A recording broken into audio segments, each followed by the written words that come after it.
So this event has come together in collaboration with the Yakama Nation, Hupa Valley Tribe, and the Grand Traverse Band of Ottawa and Chippewa Indians.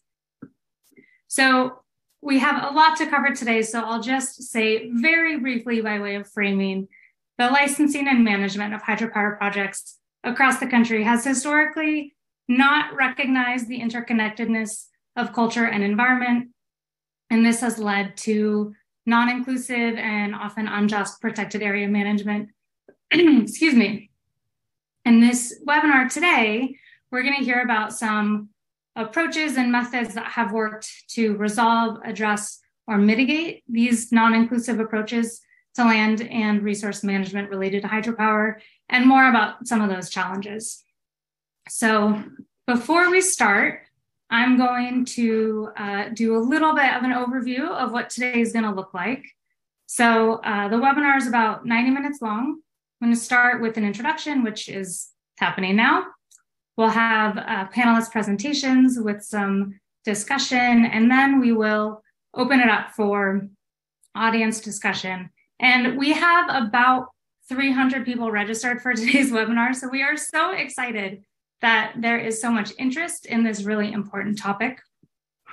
But you can understand that the audience is going to be muted for today's conversation. So we really encourage you to participate and ask questions, and to do that using the Q&A feature of Zoom. So if you're not familiar with it, you can just roll over the bottom portion of your Zoom window. You'll see a Q&A icon. And so use that feature to submit your questions. Please don't use the chat or raise hand function. Those are turned off for today. So you'll see this event is being recorded. It's going to be available on the IIC YouTube channel in about a week. I'm also going to put it up on the Hydropower Reform Coalition YouTube channel and on our website around a week. Okay, so with that, I will turn it over to Andy Fisher with William & Mary's History Department to get us started. Hi, thank you, Colleen. Thank you, everyone, for coming. I am an associate professor in the Department of History at William & Mary in Williamsburg, Virginia. And I'm also affiliated with the Environment Sustainability Program and work with the Institute for Integrative Conservation in putting together public programs like this. I'd like to begin by reading William & Mary's Indigenous Land Acknowledgement, which hopefully will show up on the screen here, as I have not committed it to memory. There we go. William & Mary acknowledges the Indigenous peoples who are the original inhabitants of the lands our campus is on today. The Cheroenhaka, or Nottoway, Chickahominy, Eastern Chickahominy, Mattaponi, Monacan, Nansemond, Nottoway, Pamunkey, Patawomic, Upper Mattaponi, and Rappahannock tribes, and pay our respect to their tribal members, past and present. We're very fortunate today to have with us 4 panelists representing several other Native nations across the United States, including Jeremy Takala, who is chair of the Tribal Council, Fish and Wildlife, Law and Order, and Legislative Committees. So he's quite busy and is meeting in Washington today, I think. He is a member of the Kamiłtpah, or Rock Creek Band of the Yakama Nation. Joining him is Elaine Harvey, who is Fisheries biologist, Hydrosystems Oversight and Environmental Coordinator for the Yakama Nation, and also a member of the Kamiłtpah Band. From California, we have Wendy Poppy Ferris-George, MPS. She is the Cultural and Heritage Resource Management Archaeologist and owner of Ferris Institute World Renewal nonprofit. She is an enrolled member of the Hupa tribe and descendant of the TheKaruk, Chameriko and Yurok Tribes. Finally, we have Brett Fessell, who works as a restoration and river ecologist for the Grand Traverse Band of Ottawa and Chippewa Indians in Michigan. They're going to begin with presentations, and first up are Jeremy and Elaine.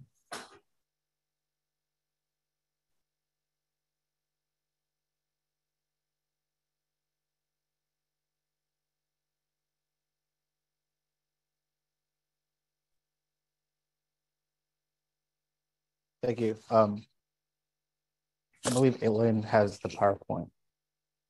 Can you hear me okay, Colleen and Andy? Hear you just great. Yes. Okay. Thank you. Thank you for having us. Thank you, everyone, for attending. Again, my name's Jeremy Takala. As Andy mentioned, I am current one of the 14 elected tribal councilmen for the Confederate Tribes and Bands of the Yakama Nation. I am a Rock Creek member. The Kamiłtpah is a band of the Yakama. Also, I am a fisherman. We have a big fishing family, and I'm just happy to be here today. And yeah, I look forward to our presentation. And Andy is right. I'm actually at the NOAA office right now, so we're talking fish today. So it's been a busy week here at NCAI in DC, and also with some meetings, trying to multitask here. So thank you. Nick Patroy, Inish Winisha, Wanechnai, Ku Shiaputimki, Elaine Harvey, Ku Washnash, Kamiłtpah. Sorry, getting over a cold, but good afternoon, and thank you, Andy and Colleen, for inviting us to be on this webinar. I work for Yakama Nation Fisheries as our environmental coordinator currently. And previously, I was the Hydrosystems Oversight coordinator for our fisheries program. And, today we're going to be talking about hydro reform into the future and some of the experiences that we've experienced, our tribe has experienced for many years on the Columbia River, also known as the Inchiwana, and the impacts it has had on our people for, in regards to our homes on the river, fishing sites, our salmon runs, historic to the current status that, we're seeing in the Columbia River. There's many impacts that the hydro system has had on our tribal resources from the beginning of when dams were starting to be constructed.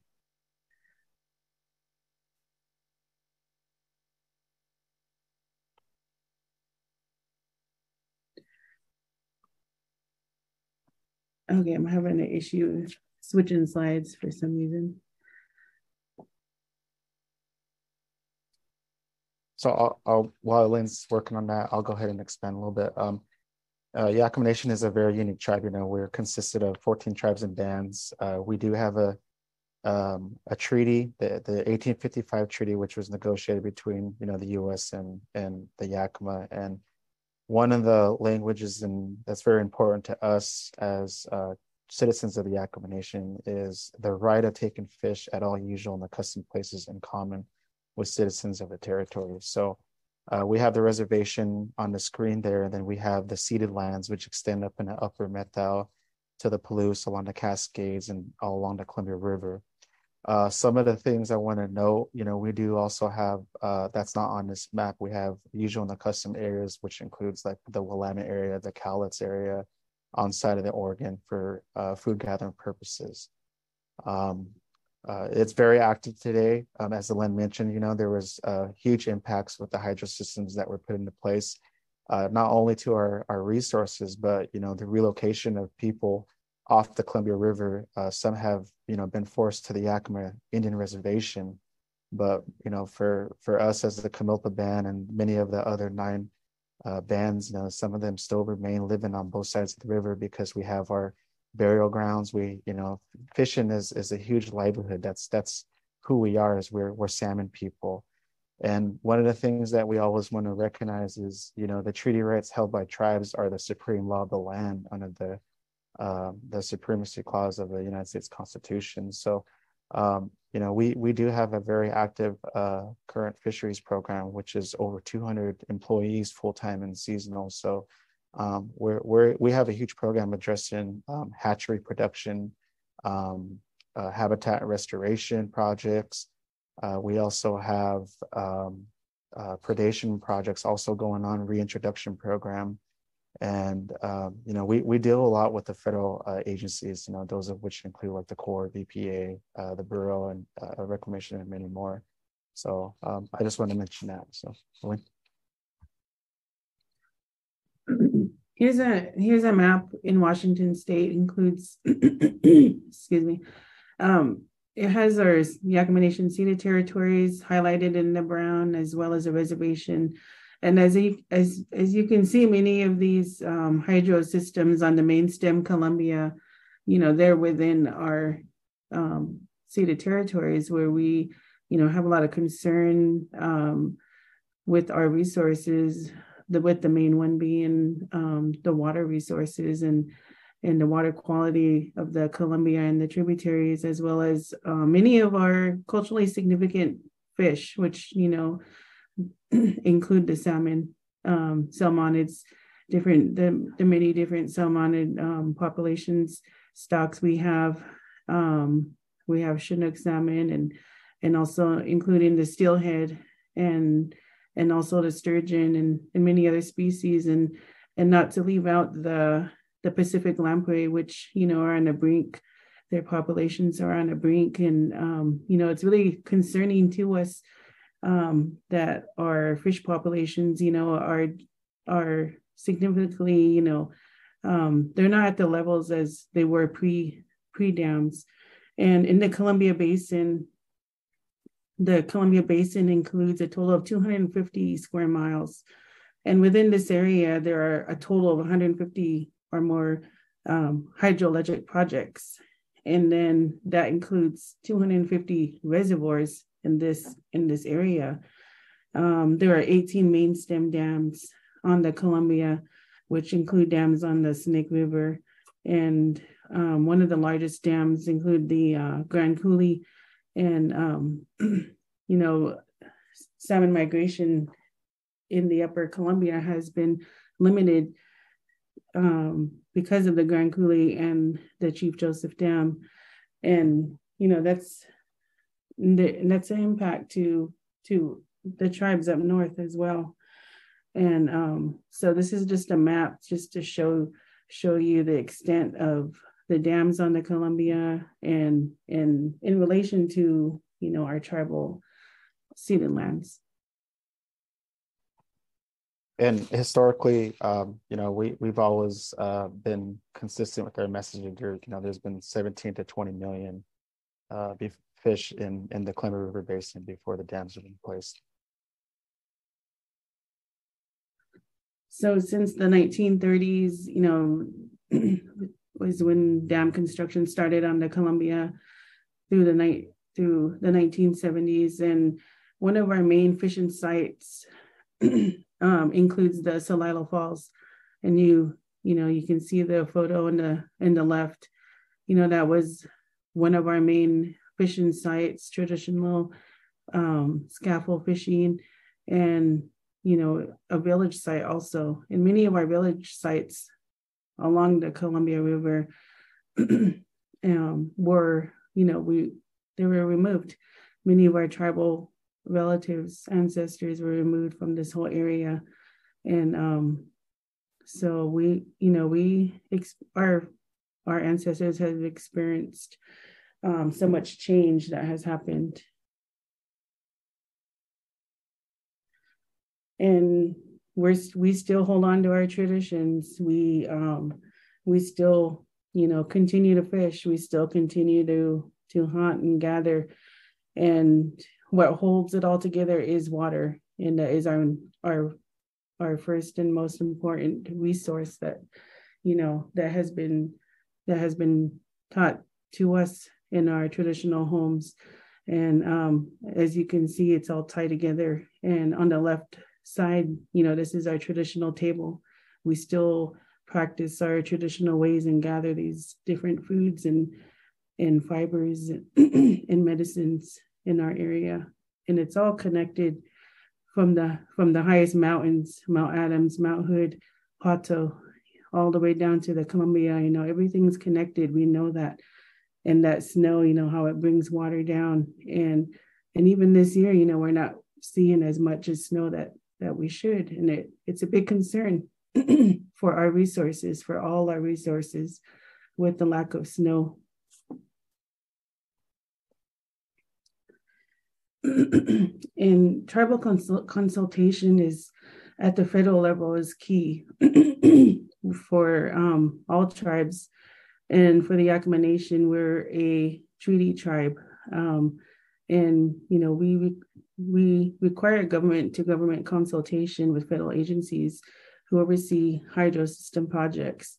And historically and currently, we deal with FERC relicensing projects on the Columbia and other tributaries like the Lewis River, some in the Snake Basin. And, we really require and we need that government to government consultation so that we're not dealing with middle investors.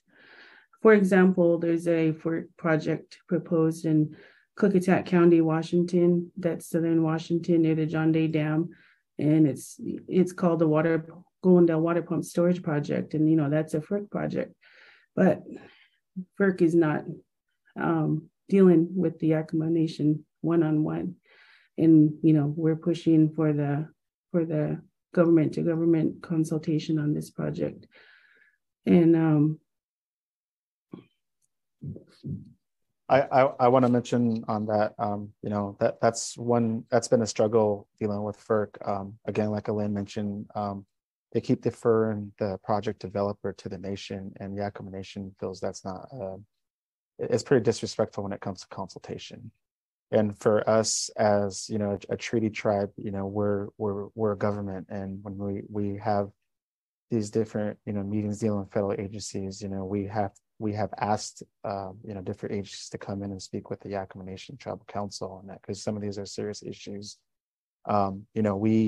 For us at Yakama, we consider ourselves, and we are co-managers of the fisheries, as well as the states. And so one of the frustrations that we have, it feels like a paternalistic approach, where we're being actually put through these processes and competitive processes when it comes to resource things to actually see these projects implemented on the ground. And so it doesn't feel like a partnership, it more or less feels like we're being micromanaged. And so that's kind of the frustrations we at Yakama Nation have, and I'm pretty sure the regional tribes as well that also deal with fish-related projects. These photos are the photo on the right is on top of the our sacred site at Juniper Point, and our traditional name is called Pushpum. It's a legendary and a sacred site for the Yakamas. It's a site that's really significant and that will be desecrated if the project is to proceed, because we will lose our sacred site, number one, because they plan to drill a 30 diameter tunnel through our sacred mountain from top to bottom, and then have two reservoirs. And then in the photo on the left, you can see the first point with the windmills. That's Juniper Point, also called Pushpum. And that's our sacred mountain that we're striving to protect for our future generations. Here's another photo of just the proposed project. You have the upper reservoir and the lower reservoir. And it's right near the John Day Dam right there. And this is just one of the projects that, concern us because it's a sacred site to the Yakamas. And throughout Washington state, there are many proposed water pump storages that are coming you have Washington, Oregon, Idaho, but the Golden Dale water pump storage is significant, as well as the Badger Mountain one. But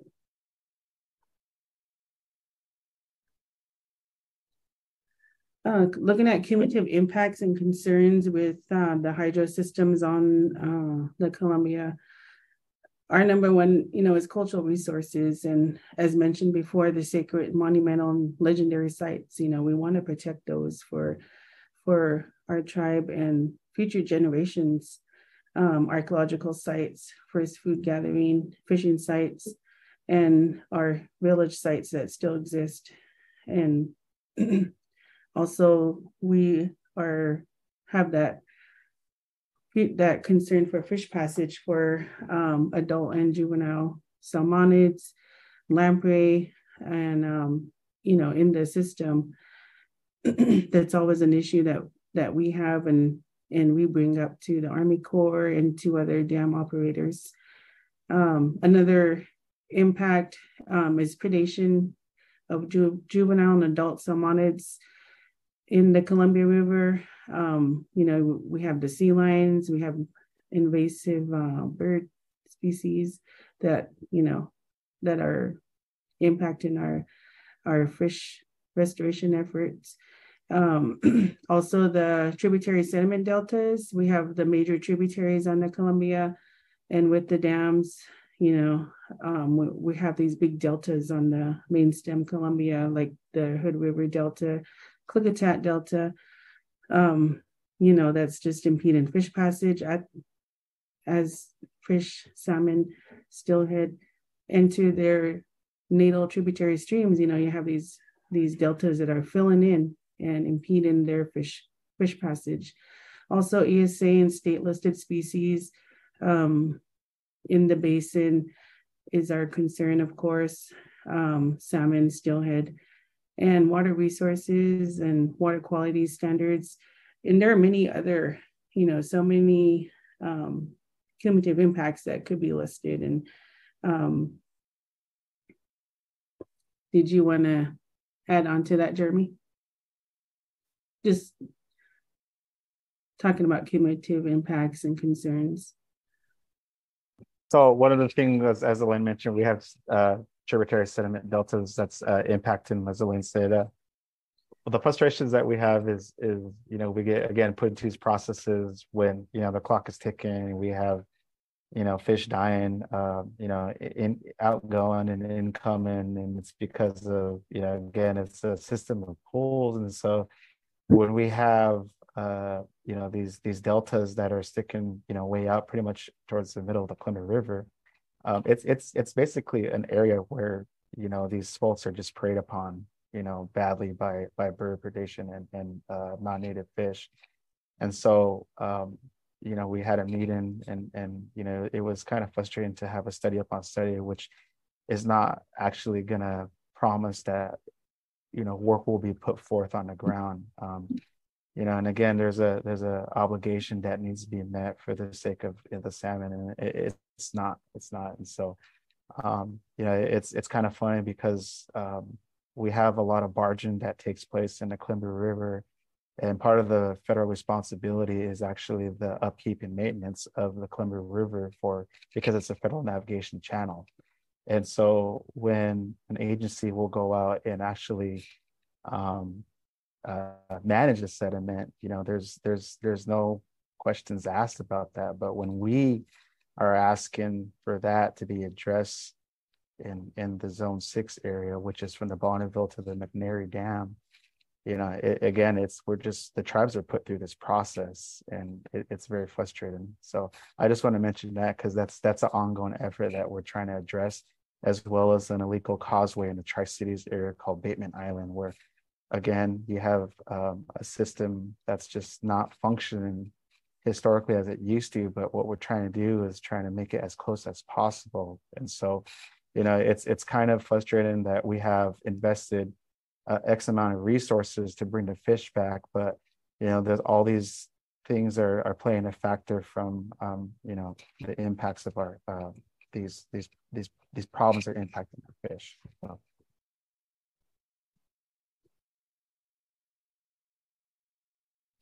As I mentioned in the previous slide, predation and its impacts to our multiple fish stocks in the basin. You can see where there's sea lion, we have the sea lions, we have sea lion predation efforts, mitigation efforts happening below Bonneville Dam. Then as you go up the system, you have the avian locations, but not all the sites are listed on here that need to be addressed. There's some in each pool, in each of these reservoirs, and at the dams itself, there's many areas where the predation needs to be addressed and funding needs to be put in to reduce predation. And, some of these are invasive species moving into the area and just taking out thousands and thousands of smolts, that were raised in, our hatcheries, that mitigation hatcheries, and, that we're trying to get back to the system as adults, but, we're losing it to predation. So here's a good map that, shows some of the efforts that are happening, but there's, continued efforts throughout, but we need, to keep pushing on this with climate change, with increased water temperatures. We're not even talking about the piscivorous fishes, right? In these pools also, we're talking about birds and sea lions.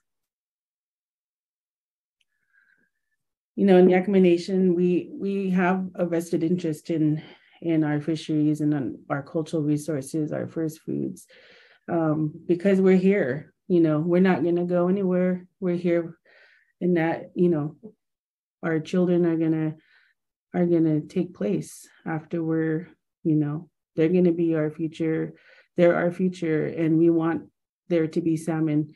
In 2015, the Columbia River is so warm, we had a big, sockeye kill in the main stem Columbia.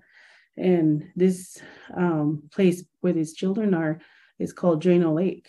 And it's like a cold water kind of sanctuary area where when fish are migrating back upstream and the river is so hot in the main stem, they come in here. And this year was 2021. We had a gathering at Renewal Lake, and we were, we were trying to bring attention to that all these sockeye were coming in here in 2021 during this heat wave, that they're coming here for refuge, and some of the sockeye were just dying right there along the banks. And we're working with the Columbia River Keeper on this gathering here. And I'm just going to leave this slide up here in closing. Our chairman, this is a statement by our chairman, Gerald Lewis. He was on our Fish and Wildlife Committee, and now he's our tribal council chairman for Yakama Nation. So one thing I'll mention, when it comes to Hydrosystems, it's been known that the Columbia Basin hydro projects are responsible for taking 5 to 11 million in salmon each year. That's the impacts that we're seeing because of that. And those are losses that are due to the construction and the operation of the hydroelectric dams. And so for us at Yakama and, working with Columbia River and Tribal Fish Commission, we have a list of backlog projects that need resources. These are shovel-ready projects that are ready to go. For us at Yakama, we have past elders, that have always mentioned to make it like it was, or if we're going to catch fish, then we need to make fish. And so we've always driven those messages every time we meet with federal agencies or even our partners. I do want to say that, a lot of the tribes have taken this responsibility and role on trying to bring back our salmon for the impacts that the tribes are not responsible for. We've never put these projects in places and never, we've always thought that someone has to say something, someone has to do something, and that's the message of our past leaders and our elders and the past Fish and Wildlife Committee. And so, I think I heard, recently this past week talking about salmon recovery is, the non-tribal guild leaders would say, well, if it wasn't for the tribes, then there probably wouldn't be any fish at all. And so that's one of the factors is that, for Yakama, we are a USV Oregon tribe that has been proven, and that's our 50-50 share with the non-tribal people. And so we have harvest management in place. We manage those fish. Our fishermen fish year round. We have seasons that are out there. We have, traditional methods of fishing that still occur, just like Elaine had with the Solilo Falls. We have a Lyle Falls fishery. We have fishery up in the Yakama River and the upper icicle fishery up in the Wenatchee River area in Leavenworth. So I just want to mention that in closing. And I do encourage our attendees to, you can easily search Yakama Nation. We have a great website, and there's a huge list of ongoing projects, of course, accomplishments as well. Elaine mentioned the sockeye. That was a reintroduction program. There was hardly any sockeye at that time, but we had a biologist and the staff, great help. We had a lot of partners involved in that. And so because of that, we have sockeye that are now here. So thank you. Thank you, Elaine. Oh, sorry. Oh, I forgot to mention that we do have, one success story, and that's in the White Salmon River. We're talking about hydro reform in the White Salmon River. On October 26, 2011, a dam was removed, and that's become a big success story for everyone who was involved, and the Yakama Nation did support this dam removal. It's within our ceded territories, and it was built in 1913, and when it was constructed, it didn't have fish passage facilities, and so salmon, lamprey, and other species weren't able to get up past that dam. And after 2011, it just took not very many years later that steelhead and salmon are able to migrate back up. And, they are migrating back up naturally. So recolonizing. And so there's one success story of, dam removal, and, thankful to our tribal council and fisheries staff who are all involved in that process, because, we're bringing salmon home again. So thanks again, Andy and Colleen. Thank you, Elaine. And we will circle back to that issue of dam removal during the discussion after the presentations. Our next one is from Wendy Poppy Ferris-George.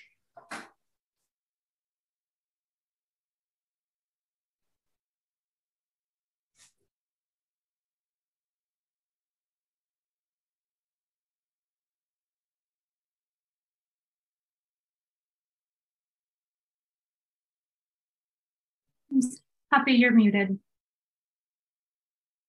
My apologies. Can you hear me, Anita? Perfect. Hey, young everyone. Aholia, Poppy. I descend from the Hupa tribe and also the Karuk tribe, which my father came from. My mother came from the Hupa Valley Indian Reservation. They met and had 5 of us children. I now have 4 children and 4 grandbabies. So they're the love of my life. So I have to mention them first off today. And they give me the inspiration to be here and fight today for our river, our salmon, and our people. Thank you, Jeremy and Elaine, for your presentation. I admire your work and your guys' commitment up north from us and all that you do.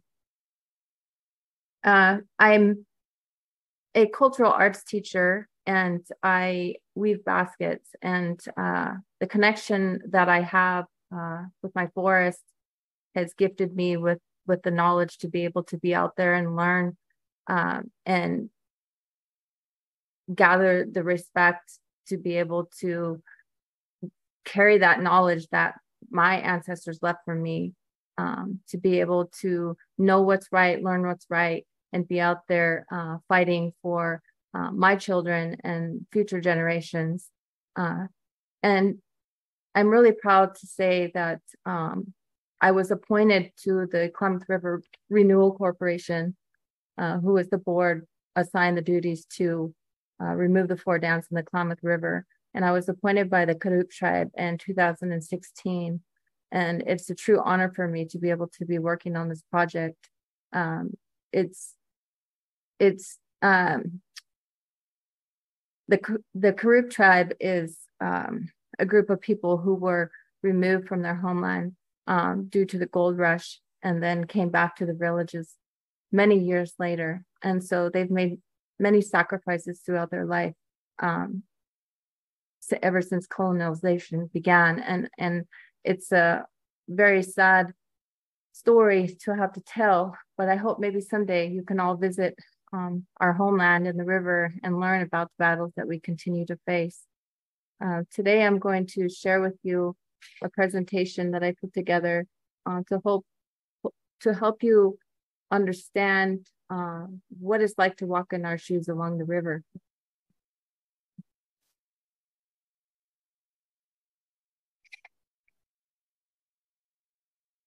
Today, I'm going to give you a glimpse. I'm sorry, Elena, are you able to hear me? Because I'll let you know if we need to switch the slides. We can hear you. Okay, thank you. So today I'm going to give you a glimpse of what it's like to walk through the life as a Native American person trying to hang on to our culture in a world that is consumed by political bureaucracy. It has been a continuous struggle for Native American tribes to keep their traditions alive since the time of colonialization. Today, we are still fighting for Indigenous rights that provide true self-determination, the right to good health and mental well-being, and our right to practice our traditional culture that has been passed down to us from the beginning of time. Due to forced assimilation, our communities suffer daily from ailments like cancer, diabetes, anxiety, depression, high suicide rates, and an extreme shortage of traditional resources due to our forests, rivers, and creeks being desecrated every day by the world around us. The Native American tribes, who were forced into signing appalling treaties, which later became known as executive orders or federal statutes, had to face reality that these documents were actually hollow. These documents do not protect our rights to freedom of religion. Our water is being diverted, our forests are being burned up due to poor mismanagement by the federal trustees, and our people are dying every day from poor health care and limited resources. Our religion is our land, and most of us will not leave it or give it up. We continue to fight, and we continue to want to fix it. Many of us choose to stay and fight, but many of the people have died throughout this process. Next slide, please. Prior to colonialization, every part of the land across America, of course, had been handed down to a group of people who were provided their own oral lessons of how to manage their particular ecosystem. So you can see here in this photo that this is the old statistical map from many years ago. Some of these tribes no longer exist, but you can see this map is just California, but you can imagine how the entire country looked. It was consumed by tribes which covered every single piece of the land base. In California alone, there are 100 tribes, over 100 tribes that have their own unique language, which are descriptors of the land which we come from. This language is tied to the lessons that govern the land, the water, and the people. Next slide. The federal government, in addition, I have this slide because I wanted to show you, for those of you who aren't familiar with how we're regulated as Native American people, the Department of Interior was created, and then there was the Bureau of Indian Affairs that was created, and this is how they break up the country, is they divide us up into these regions, and that's how they manage tribal people and their resources. Next slide, please. So symbolism.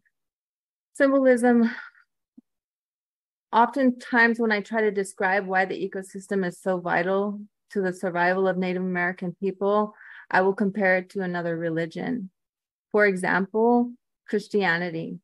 Christians follow the rules of the Bible, and the Bible is full of written language that guides them. It provides them teachings about what is right and what is wrong. It offers lessons that help guide people through the decision-making process. For Native American people, the land base which we come from is our Bible. The land, trees, water, animals, plants, and all living things have valuable lessons that were orally handed down through higher powers.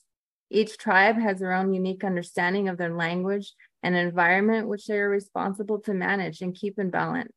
In return, we as humans were promised life and good health.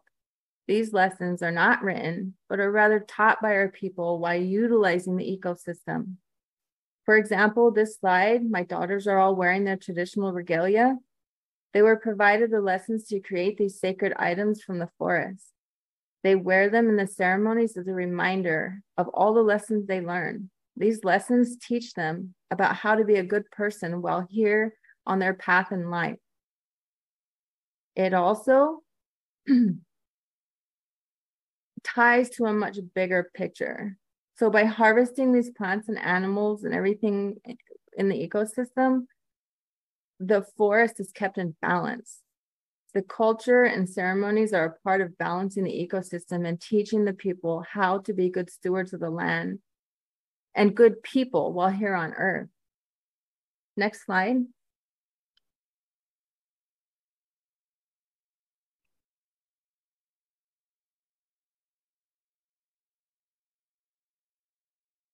Societies, this is Western society terminology, but what it says in our Western studies is that societies are populations of people living in organized groups of people with social institutions and expectations of behavior, which, you know, is pretty close to how we would define what is symbolic to us. So these are social structures along our river system, and everything we interact with in the environment is a part of living in a balanced atmosphere. So our social structures are gathering, how we eat, how we fish, how we hunt, how we harvest.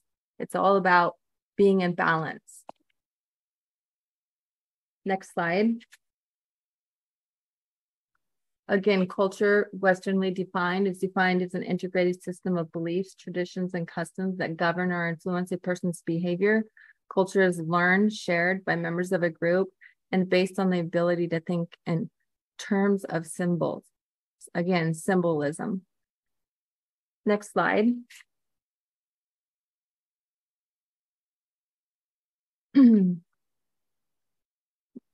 Native American people have always lived a repetitious lifestyle that continuously helps us keep the world in balance. Next slide.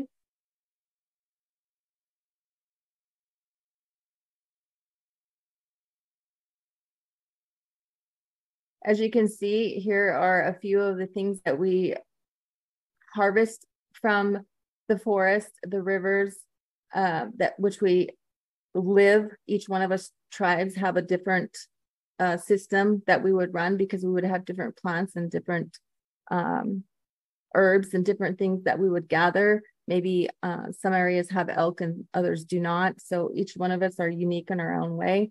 But you can, as you can see, as our world historically was designed, was to be gathering all throughout the seasons. And that was our world of helping to balance the land. And in return, we would be rewarded with food to subside and live a healthy life. Next slide.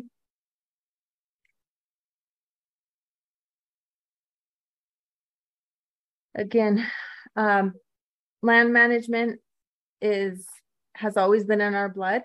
We are land managers, and it's vital to the health of our people. And without it, we will continue to be out of balance, which contributes to the demise of Native American people. Next slide.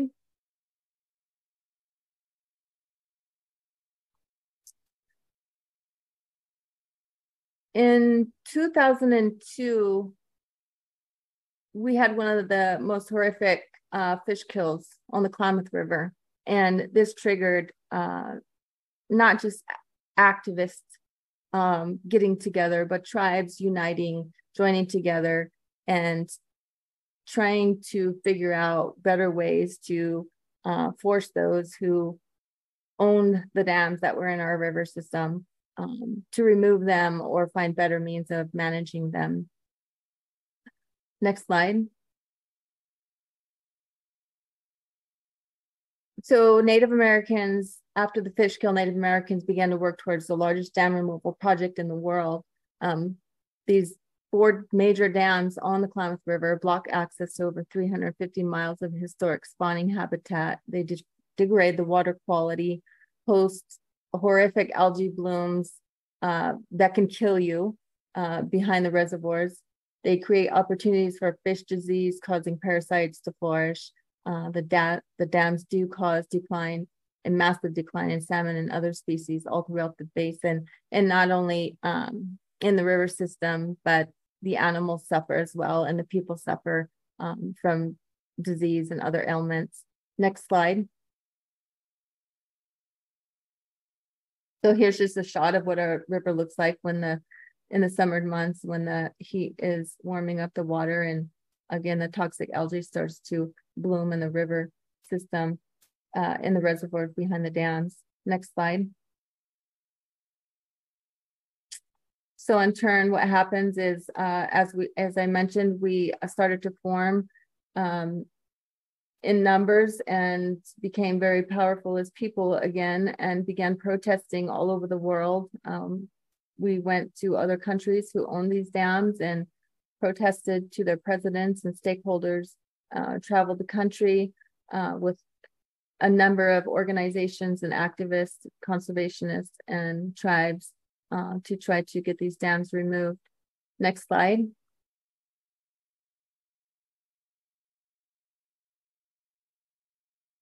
The Klamath River, here's a map of the Klamath River and where the 4 dams are stationed throughout in the California and Oregon border, and run down to the mouth of the Klamath where the Yurok tribe resides. The 4 dams that are slated to be removed are the Klamath, or the J.C. Boyle, Iron Gate, and Copco 1 and 2. Next slide.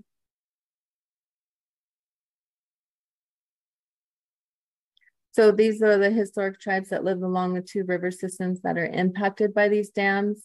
And there are several major tributaries to the Klamath River. So on those other tributaries, for instance, the Trinity, there are other tribes that exist.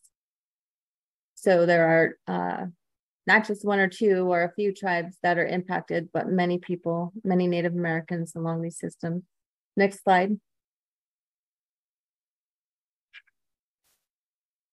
So a hydroelectric settlement agreement finally came into play decades after the work was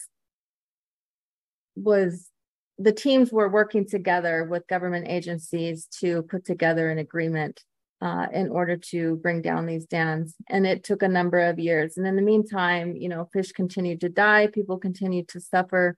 But to date, we're heading towards victory, where we actually have the agreement in place, and we're processing our final FERC approvals so that we can remove these dams beginning in later June of this year and on into 2024.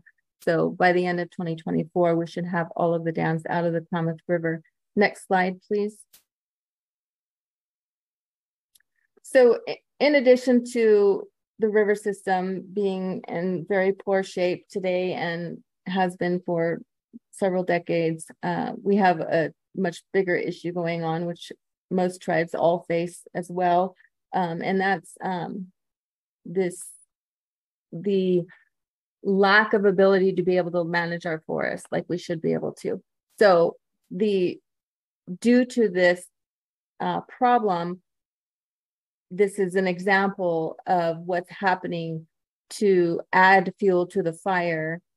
Catastrophic fires are happening throughout the entire state of California. So here's an example of what happened last year when the McKinney fire broke out and the entire town of the Klamath River was lost and mudslides occurred. And then what happened was these fish, of course, could not breathe in the mud. The loss of oxygen caused the fish kill, another fish kill in the Klamath River. So we really want to take a holistic approach at not just looking at small areas of the problem, but taking a teak approach to, traditional healing in a holistic manner. Next slide.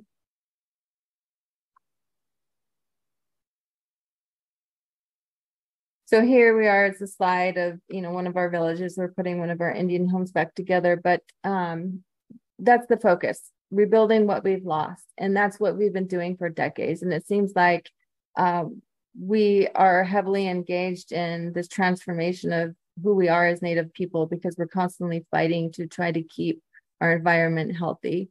Next slide.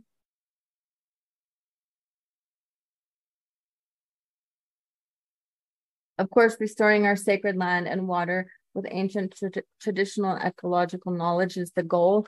And that's why we're here today, to talk about how we can share some of those ideas and what's working, and how that impacts our livelihood for the long run into the future.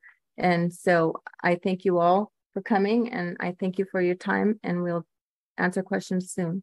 Thank you. Thank you, Poppy. Our final presenter is Brett Fessell from the Grand Traverse Band.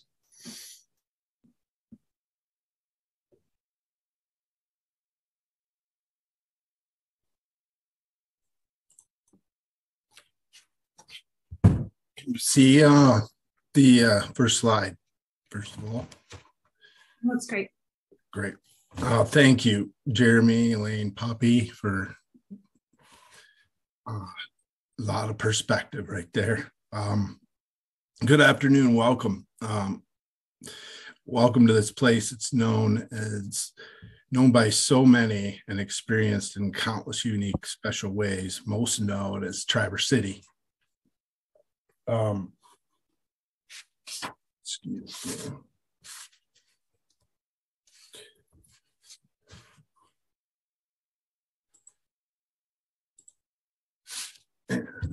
Traverse City, it's home of Grand Traverse Bay and the Boardman River. It's a popular tourist destination. It's in our maps and brochures, reports, articles, grant proposals. That way we speak the same language in order to navigate here from afar, learn of its recent history and reason for being, and direct funding and resources to change it in fundamental ways, mostly for human benefit.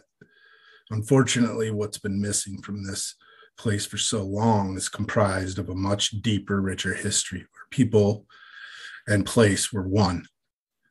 To the Kchi Wikwudong Anishinaabe, the original people around the Big Bay, Grand Traverse Bay, this place has been long known by as the Odawazibi, or the Ottaway River, where Arctic grayling thrived in unmeasurable numbers. They are now extinct, alongside their relatives, Neme, lake sturgeon, Tikmag, whitefish, Namigos, lake trout, whose lives were forever changed from the impacts of progress in the form of 4 dams on this system.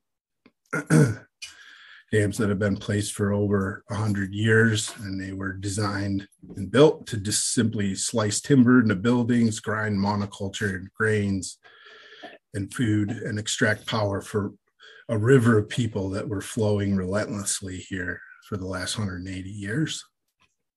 In this regard, I often think of this place for nearly 3 decades now. I've been humbly to be part of the greater good going on here, from work defending tribal treaty rights, the 1836 treaty, in the late 90s and the early days of my restoration career in the early 2000s. This good work all began with a simple conversation among folks who brought what would be a novel idea of removing the dams for the primary motivation.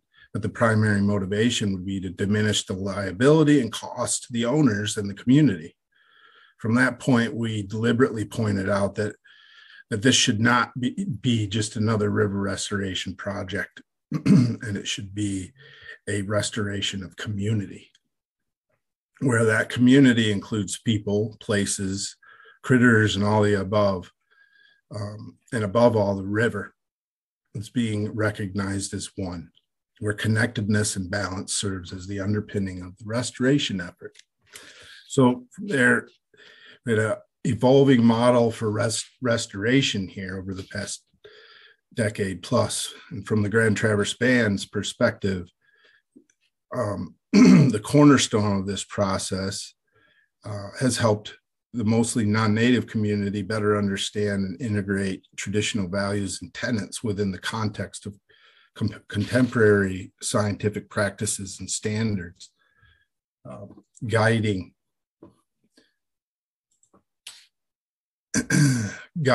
data collection efforts that then would inform decisions and actions. Where the intent of this cultural coalescence was and still is to create and foster regional support for care-based resource sustainability, a conservation ethic based on endearing relationships and connections or kinship with natural resources and especially rivers, by constantly communicating the idea that rivers are more than just a thing to use for profit or personal benefit, like building dams to extract energy or extract and sell energy or develop its shoreline for valuable riverfront property. And then to openly communicate in ways that promote the formation of unique and trusting partnerships that are grounded in the idea of reviving a humanly instinctive perspective of connectedness with rivers and the natural world. One approach that we employed here was to help revive this way of seeing connections is by encouraging the integration of the 7 sacred teachings or tenets into the dialogue and discourse with the local non-native community at every opportunity.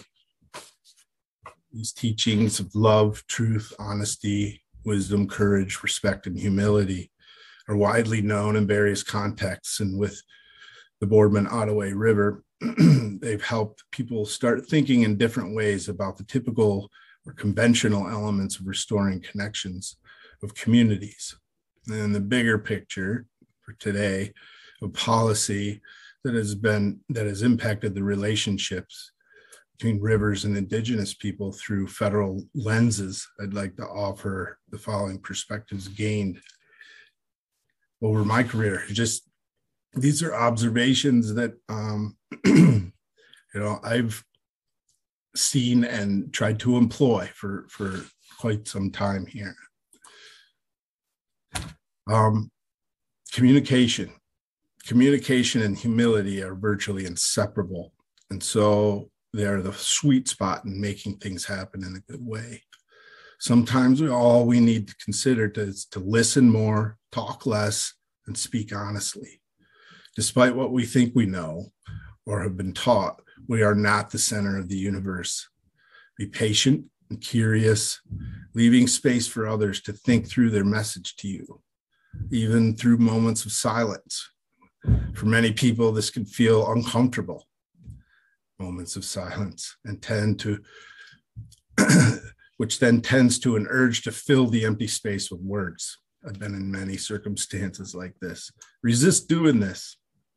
Just listen and ask questions that build rapport and trust. The success of any process is grounded in trust.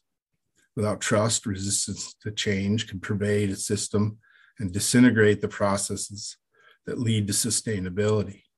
What's important centers not on reciting these teachings when working together, but how these principles manifest in action. We all know that actions speak louder than words. Next, collaboration. Naturally functioning systems are collaborative in nature and therefore sustainable. Think of rainforests and coral reefs, countless other intact ecosystems. It's not magic or our intervention that created these ecosystems. It's collaboration that we can learn from. As much as possible, challenge yourself to think long-term, not years, but generation. Study history, really study it, and endeavor to learn from it. Think carefully and intentionally over what kind of ancestor you'd like to be. Remember that many decisions we make today may not be realized by us, and that's okay. But know unequivocally that your descendants will not only realize them, but may suffer or prosper from them, depending on how well we consider that it's not always about us. Time brings wisdom, at least to some of us. Be willing to share your wisdom. As you know, as you never know who's listening or how powerful they may be. Share it in a non-boastful but confident way. Remember humility. Wisdom comes in all forms, so be willing to think outside the box at times. When receiving wisdom, remember all the above. Respect that wisdom. Respect that wisdom is relative to the individual experience, and so be patient, curious, and willing to see things from different perspectives. Last, love. Apply the golden rule to everything, whether it be dirt, bugs, water, air, and everything in between. The more we even try to think of them as family members, and less we tend to gravitate to unreal othering of people or anything that's different from ourselves. This promotes connection and unity toward a sustainable future. Why do you think we care and love so fondly these manufactured alien wolf species so well? It's because they're part of the family. Dogs. Mine's sitting right behind me right now. I gotta say that at least in my tiny experience on this planet, working in the trenches for tribes and rivers and all those connected and dependent on the trust that exists between man and nature, the times are changing. I see them. Relationships are progressing, actions, albeit sometimes tiny and obscure, are beginning to reflect words spoken by the leaders of the free world. That way, now's the time to press harder and commit firmer to listening, really listening with intent and listening with an acknowledgement that maybe, just maybe, we might be changed by what we hear in a good way. And thank you. There's a little unconventional offering there, but it's something that I've been working through for a number of years here in Michigan, and especially in a place like Traverse City, where it is predominantly comprised of very wealthy people and families. It's important that they realize whose land they stand on. So thank you. Brett, thank you very much. And I want to also say thank you to Poppy and to Elaine and Jeremy. I know Jeremy had to step away, unfortunately, to take another meeting. He's a very busy man, and we were lucky to have him for just a few minutes. But thank you again so much to all of our panelists. So we're going to shift now into our sort of panelist discussion. We've got a few questions prepared, Andy and I do, that we're going to go through, but I will encourage the audience members to please put any questions you have in the chat sort of while we're speaking, and then we'll, choose a few good ones from there. So I'm going to start with a question for any of the panelists to open with. So how can traditional knowledge be better incorporated into riparian conservation and into hydropower decision-making?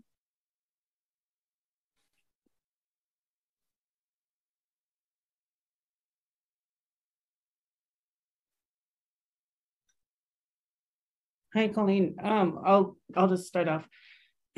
So I work in our fishery. I've been working in our fisheries department, almost for 20 years, and working with habitat restoration folks, and what I bring to the table is some of our traditional foods.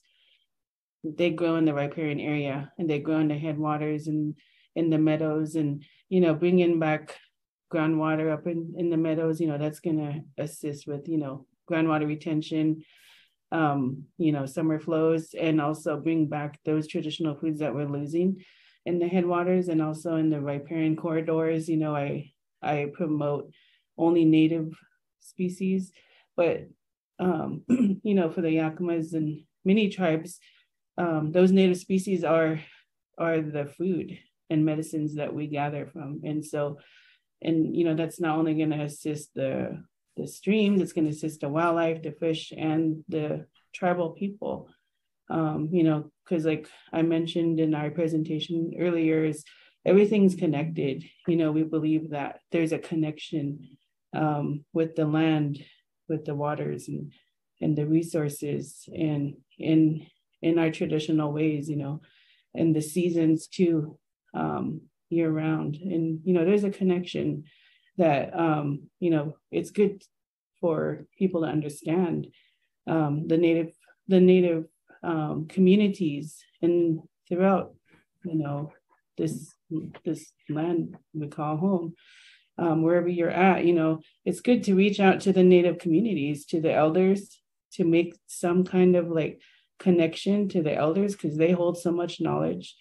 And, they've seen changes, many, in the climate, they've seen changes just in general, and with the Hydrosystems and how they've, dramatically changed our landscapes and way of life, and just being able to talk to elders and the local tribal communities is really key, to bring back, just for restoration purposes. And even traditional burning, that's another important aspect that I think Poppy was talking about, how our forests are getting, they're just getting too much trees, and those fir trees are taking out the huckleberries and other important plants that we utilize in the mountains, and our people traditionally burned, and that was part of bringing back the nutrients in the soil and promoting new growth of culturally important species, not only for us humans, but for the wildlife. Because, you burn this certain area, you're going to bring back huckleberries, but you're also going to bring back bear grass and other important species for wildlife, so, I just want to share that much.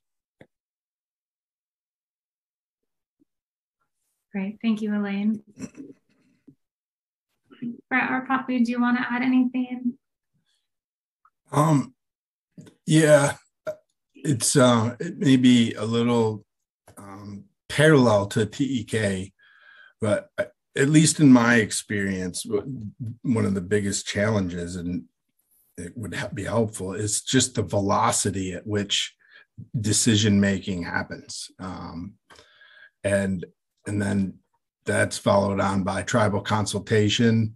That is typically a check the box kind of situation, and timelines are so tight that it's hard for some tribal governments to really just keep up with that decision-making process. And before we know it, it happens, and there wasn't time to run things through tribal council or whatever it is. But it's just patience is a big thing. It feels like there's just this ever accelerating velocity of doing these things in crisis mode, and that's I think that's a consequence of us not really thinking forward far enough, like generations. Pauline, this is Poppy. I got kicked out for a little while there. So are we talking about the riparian zones and ecological knowledge? Exactly, Poppy. Okay, well, maybe I'll just bounce off what Elaine said again with the fire and looking at the bigger picture of management, not just for the riparian, but the aquatic, and it all plays together. And I think that for tribal people, the big push now is not just dam removal in itself to be able to drink and swim and harvest fish and do what we need to do culturally, but we need to look at the landscape as well, because we have such of a buildup in our forest, and it's going to take, at the rate we're going, it's going to take 1 million years to receive funding or any type of allocation from our federal trustee to actually manage the land properly. And the funding that we should receive currently for the river tribes is very limited. And, you can run maybe 2 projects a year in your forest and burn maybe, 3 50-acre projects. or it's just not feasible to get to the point that our lands were once managed. And so what's happening with these wildfires is we always talk about, well, we need to get back to teak and we want to implement teak. Well, we're a long ways from fully implementing teak because we have to get the funding to be able to pile and burn without creating more damage than is already done to the forest. So we have to work this in phases, and then we have to get the landscape back to where we can have healthy burns, because right now it's very hard to have a healthy burn. And so when you put all of these hurdles and obstacles, out there, the reality is the government really set us up for failure. And so the environment, it needs our help, needs everybody's help. And I'm so thankful for all of the people who are really becoming aware of the need and fighting with us and uniting with us and not treating us as the enemy so much anymore. But we all have the same ideologies that we want to live healthy lifestyles and we want to live in a healthy environment, and we want the environment to be healthy as well.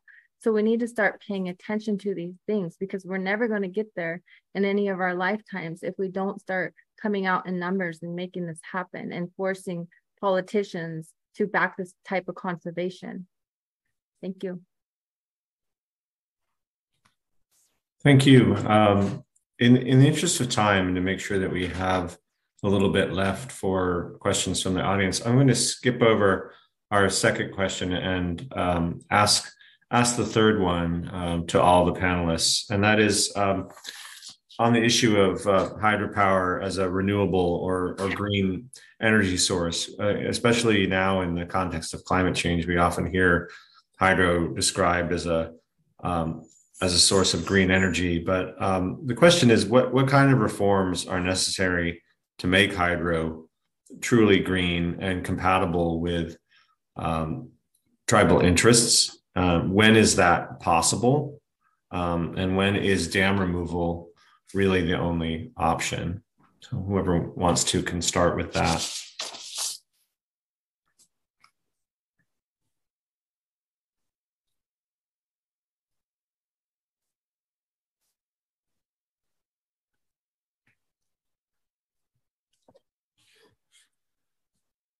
Yes, Elaine, did you? Yeah, Andy.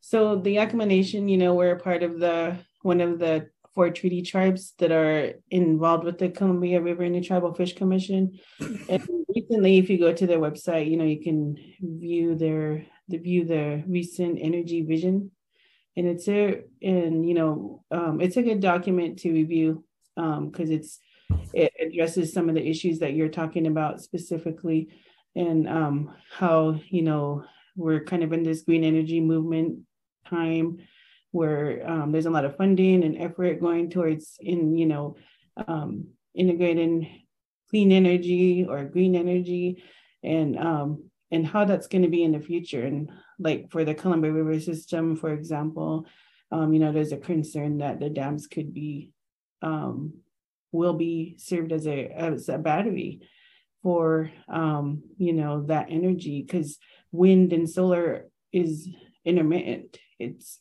and so you're going to need some kind of battery source if there's not lithium batteries, and so our concern is holding back more water in the reservoirs when we want to promote fish migration of juveniles down to the ocean, or and when you stagnate the river, you're just warming it up. And as Poppy showed her photos of the green algae and buildup, we have milfoil in the Columbia River, another invasive aquatic species, that we're concerned. You increase the water temperatures, you have stagnant waters, it's all impacting the fish will impact the fish in the long run.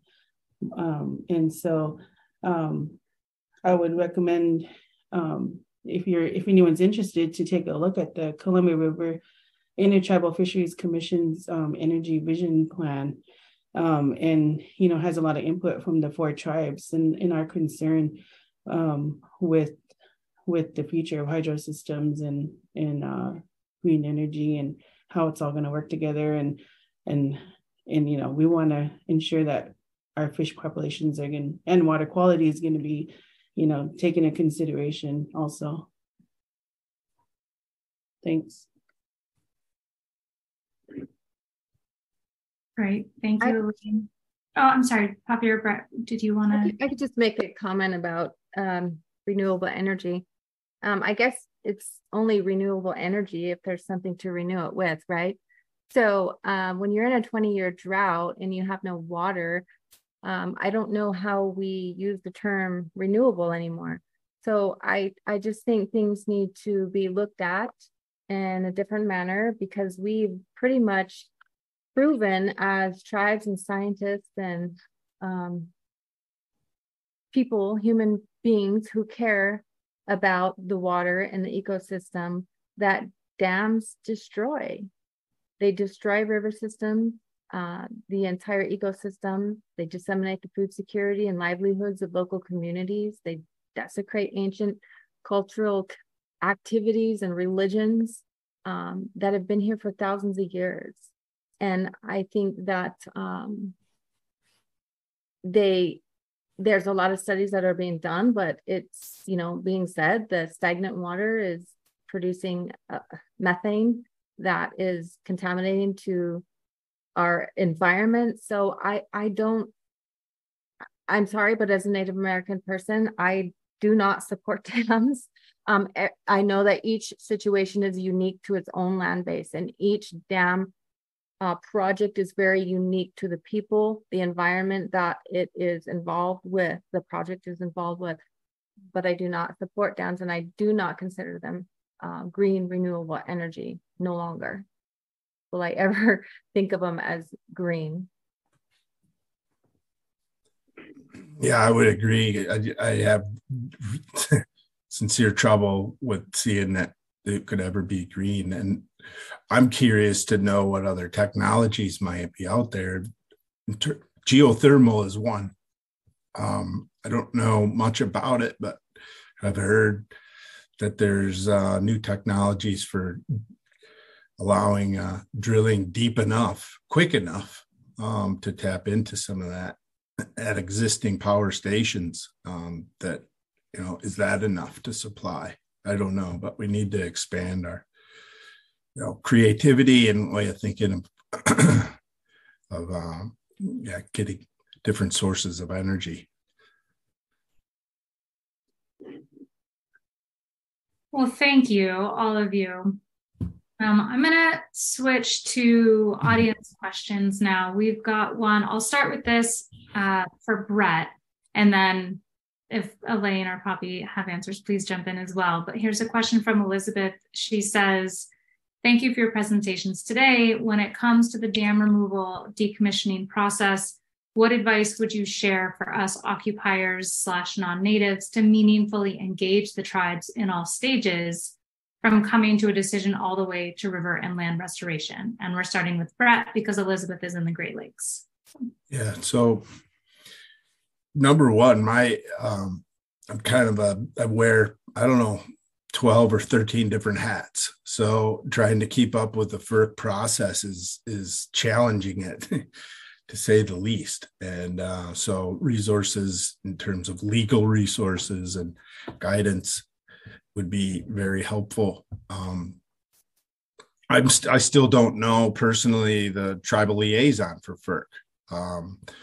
And I've been told that there are FERC separated staff that can help tribes and people navigate the process. I haven't, that was just kind of a side note that I had heard, but I don't know anything about them. So, we have relationships with the Department of Interior, Fish and Wildlife Service, and EPA, and all these different federal agencies. But FERC is a difficult one to really engage in because it's structured so differently. It's a legal. It's like going to court, every time you want to have a conversation. So I know there's progress being made on that and helping, providing webinars and organizations like the Reform Coalition and so on that are doing that. But having more staff that could work directly with people and tribal staff would be helpful, at least in my experience. I don't know if that was helpful or not, but thank you, Brett. I'll just add, there's a couple of people, one person who's on this call and on this presentation listening in, and her name's Kelly Catlick. And there's another individual called Craig Tucker, by the name of Craig Tucker. And they have very inspirational stories to me, because Craig Tucker is not local to the area or the Klamath or Trinity River, but he came to our homelands to find people that he could talk to in order to help us figure out the situation that was going on in the river. Even though tribal scientists, biologists, councils, elders had been working for years on the issues, he was this inspiration that came that I'm truly blessed to have met, and all of us are, because even though our tribes had historically had wars over land and disputes that the federal government pretty much caused by throwing us all together, when we had originally had our own land bases, we had some historical wars still going on, but he was able to come and work to pull the people together from each tribe that could work together, that could set historical disputes aside and come together to fight for one cause. And so that's how this entire grassroots fight began to remove these 4 dams in the Klamath River, despite all the years of science that the Hupa Fisheries Department had accumulated through 20 years of scientific research and whatnot. That definitely gave them a leg to stand on down the road. But outside of that, it was forming the people together and coming up with a strategy. And so if you just find your way in, and you find the people who are willing to talk, and you find ways that you can make a difference, stick with it, because there's always somebody whose door is open, and we all need help, and teamship is the way to go. Thank you. You.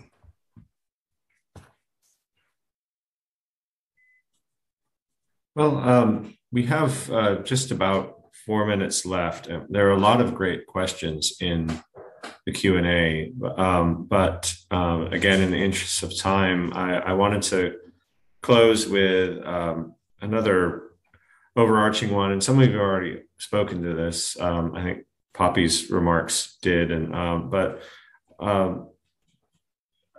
what makes you hopeful for a more just future in conservation and river management, if there is something? I know Elaine mentioned, the victory on the white salmon condit, but is there anything you'd like to add there? Are there positive things that can point to we should do more of?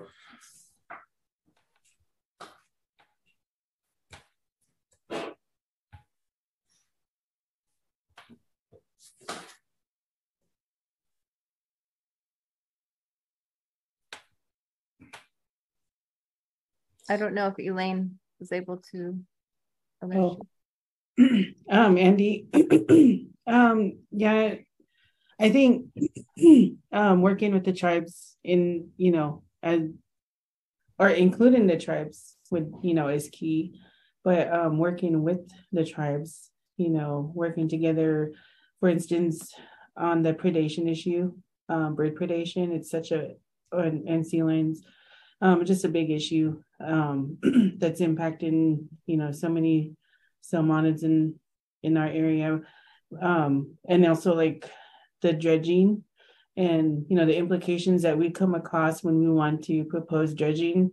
As Jeremy mentioned before, the Army Corps can just do it, But for us to propose it, you know, it has to be studied for years and years, and, you know, and when everyone, it's common sense, it just needs to be dredged.